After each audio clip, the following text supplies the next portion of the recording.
born on July 9th, 1968, in the Los Angeles area. And she had two parents named Elaine and Bob, and a brother named Steve. She had an amazing relationship with her family. They were very close. Now, she graduated from Cerritos Community College and decided that she wanted to become a model.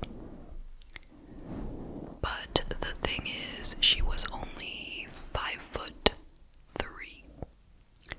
And if you're familiar with the typical fashion model, they are a lot taller than that. So she was gonna have trouble breaking into like the high fashion magazine type of modeling jobs. But that did not stop her. She auditioned to be on the Los Angeles Raiders cheerleading team. They were called the Raiderettes.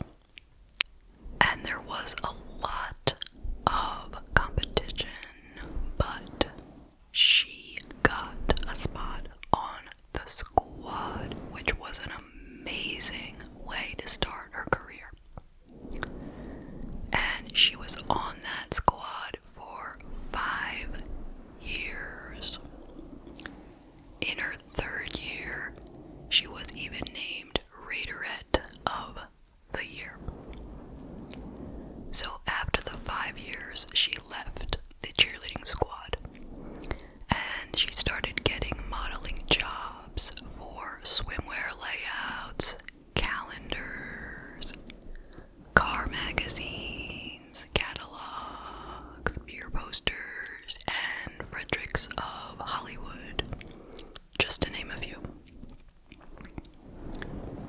Now, she was really excited in 1995 when she got an amazing opportunity.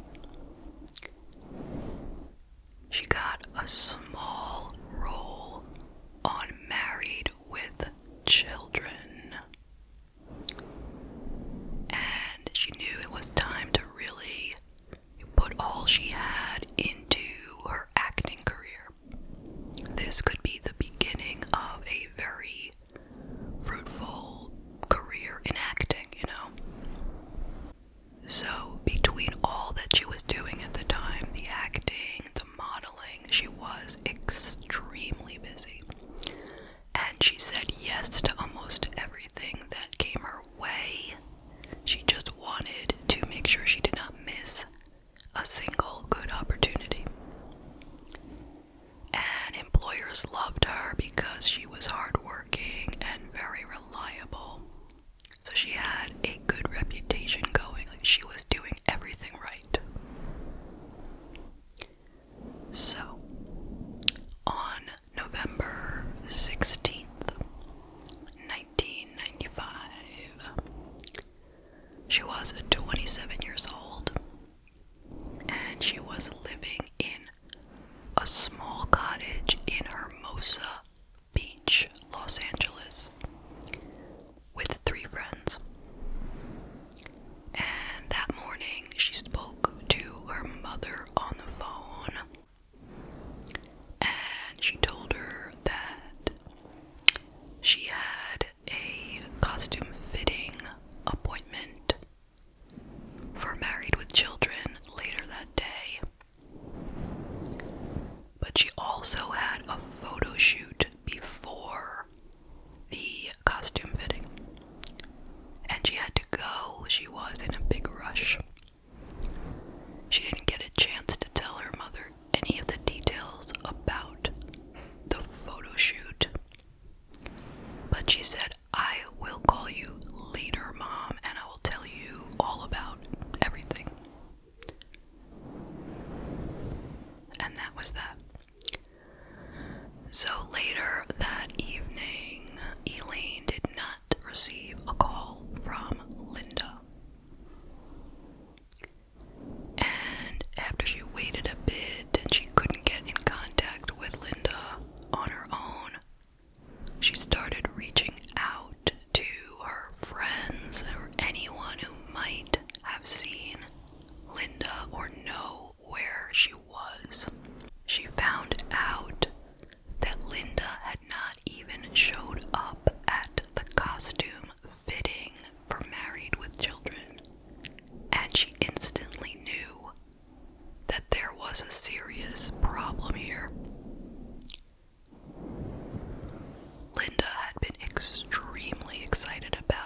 Linda keeps a day planner, like a calendar, where she writes all of her appointments, and they might find some information in there. But the book was gone. So the first break in the case came when a man who was doing community cleanup found a stack of photographs, professional photographs of Linda in the trash.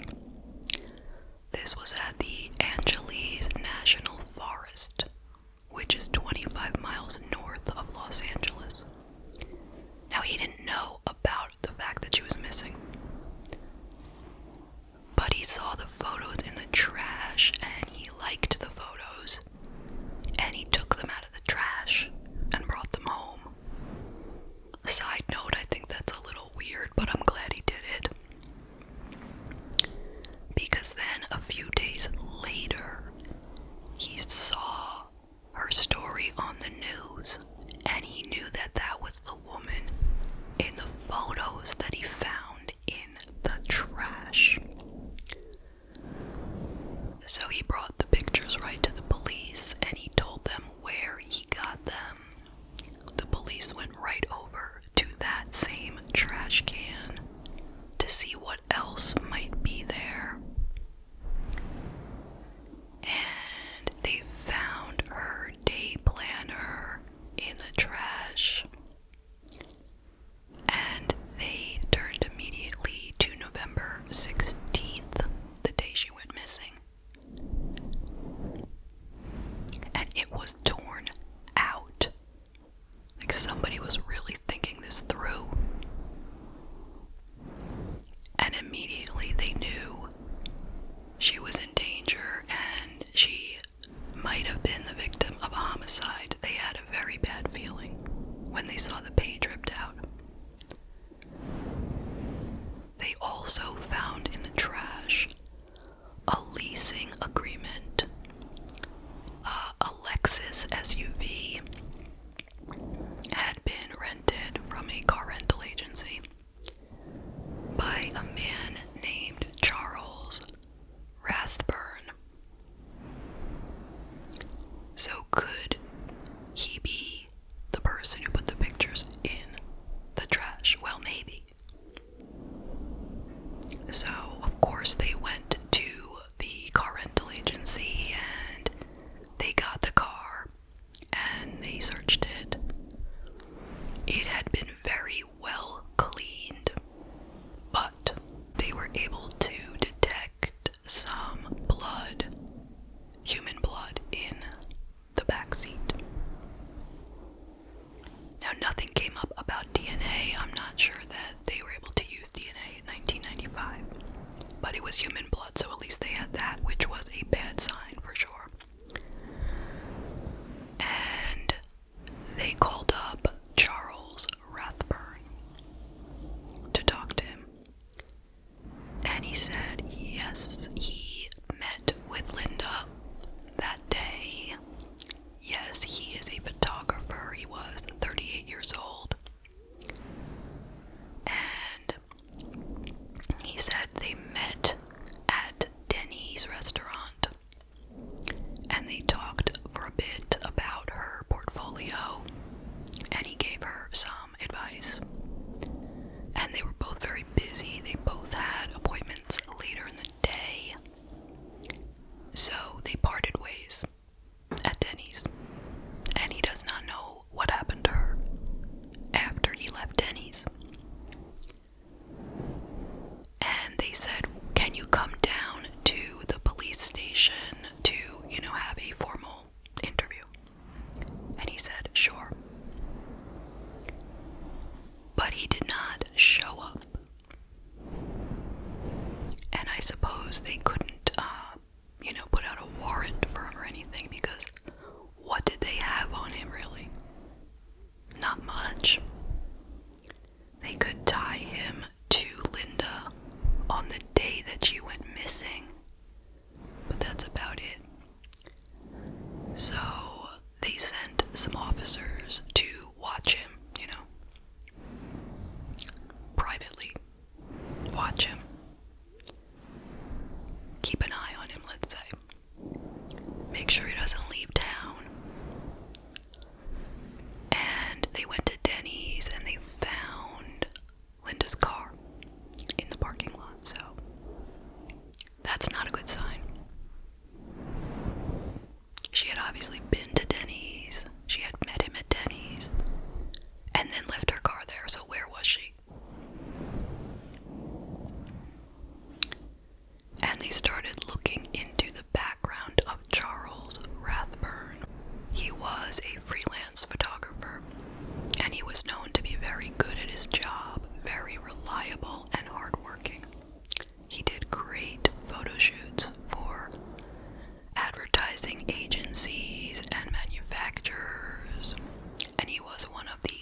So they sat down to talk with Charles finally,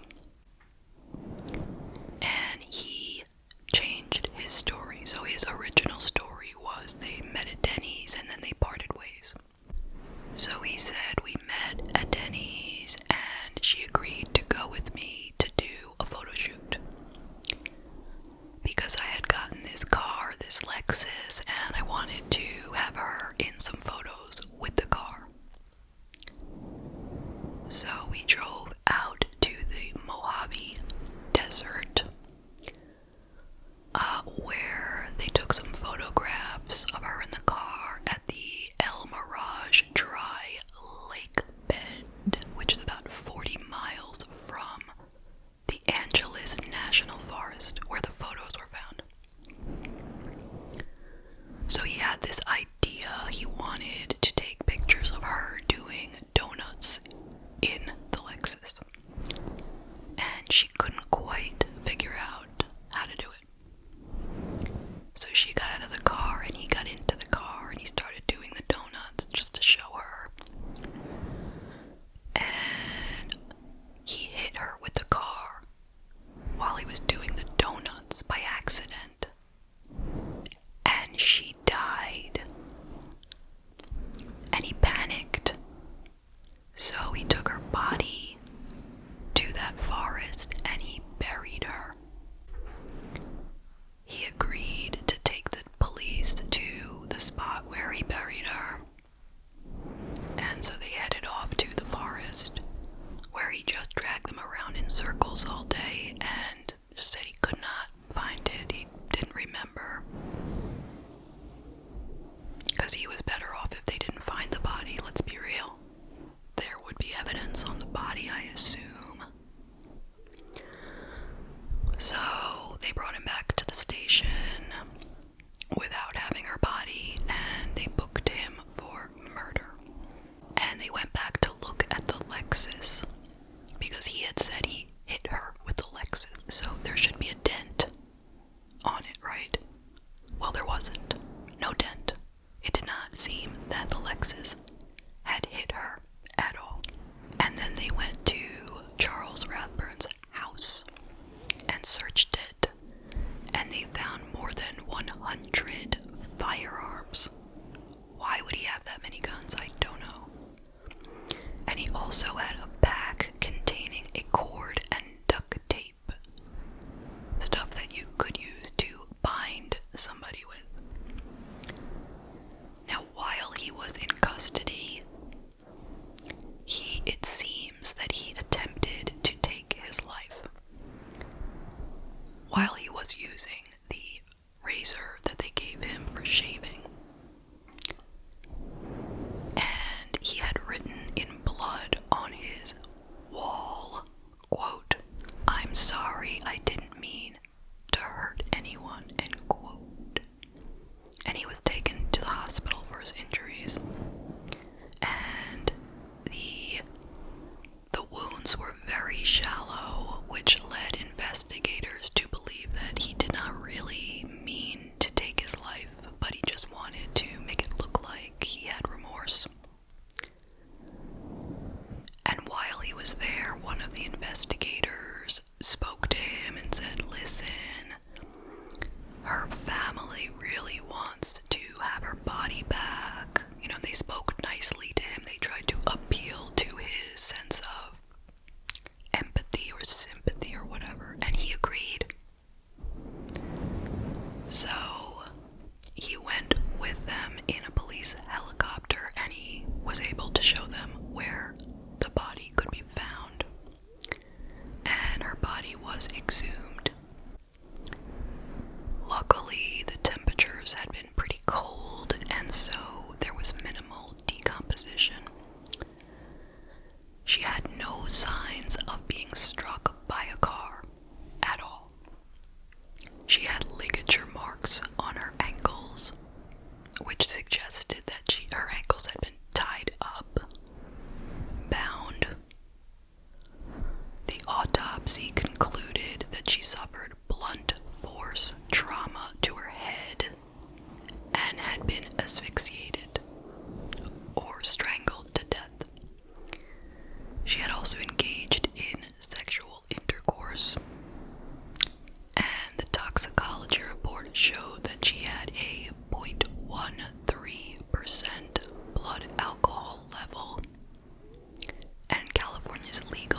according to the people who knew her, she would never have gotten drunk, knowing that she had an appointment with Married with Children later that day. So it was felt that he had forced her to drink. So,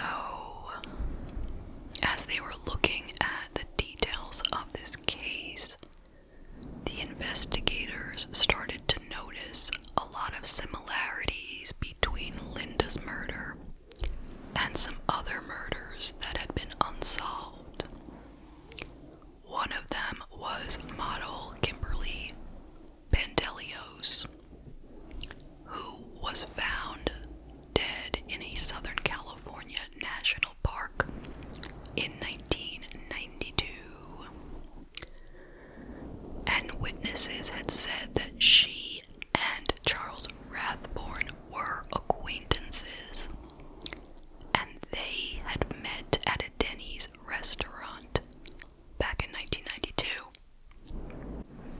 At a news conference concerning Linda Sobek's murder, the LA sheriff named Sherman Block said, quote, "In addition to the Linda Sobek murder, we are looking at possibilities of the involvement of the suspect Charles Rathburn and some other possible unresolved cases, including the Kimberly Pantelios case. We have people who've come forward who have indicated that there was acquaintanceship between Rathburn and Kimberly Pantelios. We are now including the Pantelios case as a formal part of this investigation." The sheriff went on to say that there were a number of other women who came forward to say that Rathburn had, quote, "made overtures to them for sexual favors, sometimes on photo shoots," end quote. They had said that he was very pushy, and when they refused to do whatever it was that he wanted, he, quote, "didn't like to take no for an answer," end quote.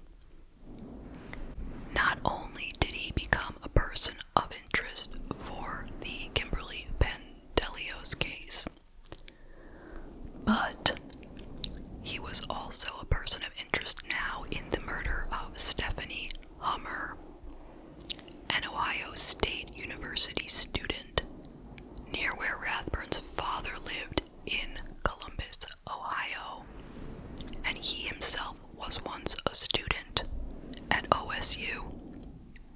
Stephanie Hummer was a freshman in March of 1994 when she disappeared, and then her body was found the next day. She was killed by a blow to the head, and he became a suspect in yet another murder, the 1993 murder of 19-year-old Rose Larner from Lansing, Michigan, who was also trying to become a model.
Second time, he said they went out to the desert to take some photos. He hit her with the car and she died and he buried her. Now, he's changing it again. He is saying that they went out to the desert to take some photos and they had consensual relations.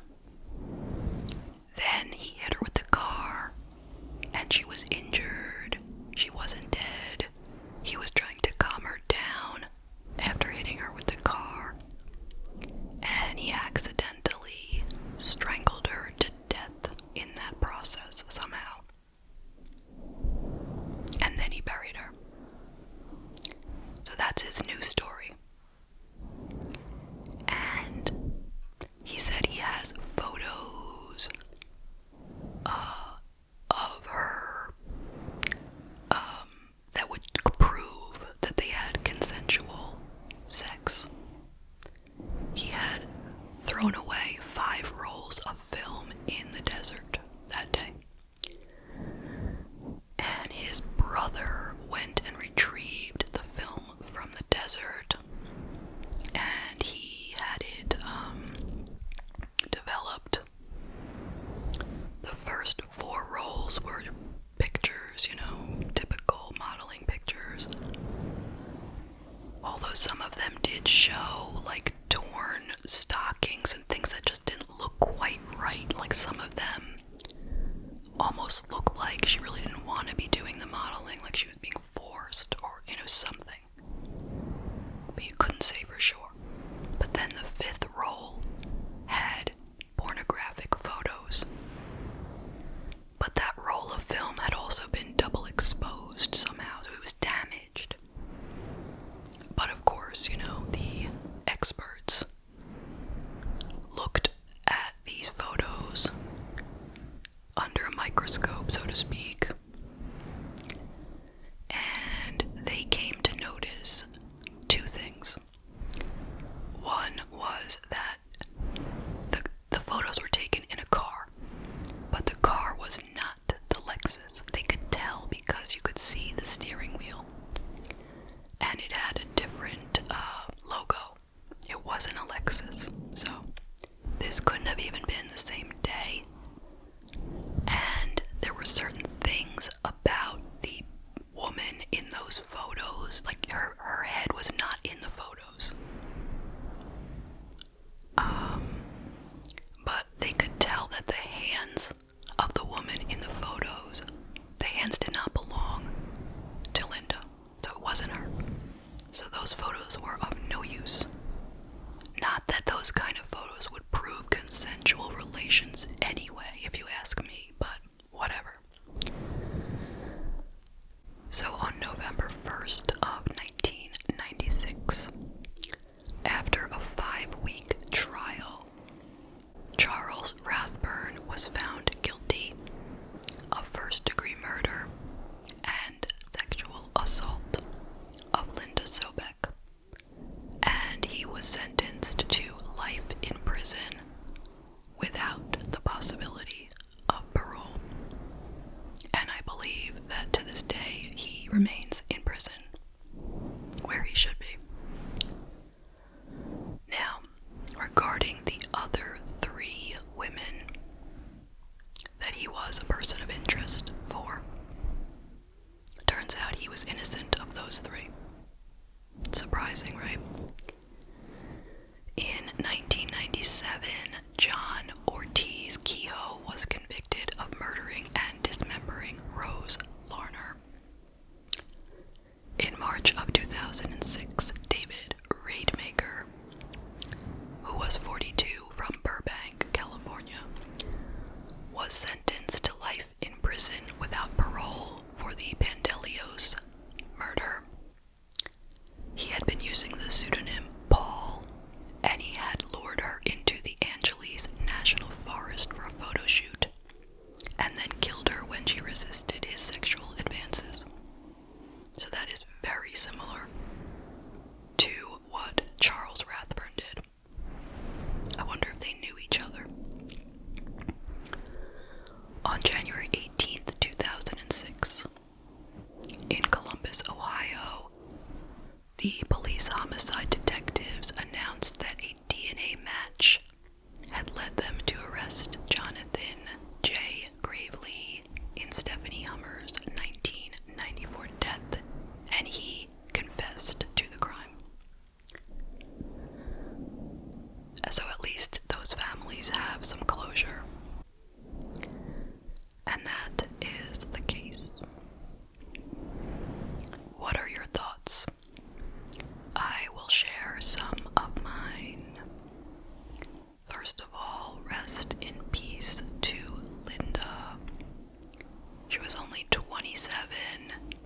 She had a great career in front of her, and it was stolen by this horrible man. And my heart goes out to her family and friends, of course.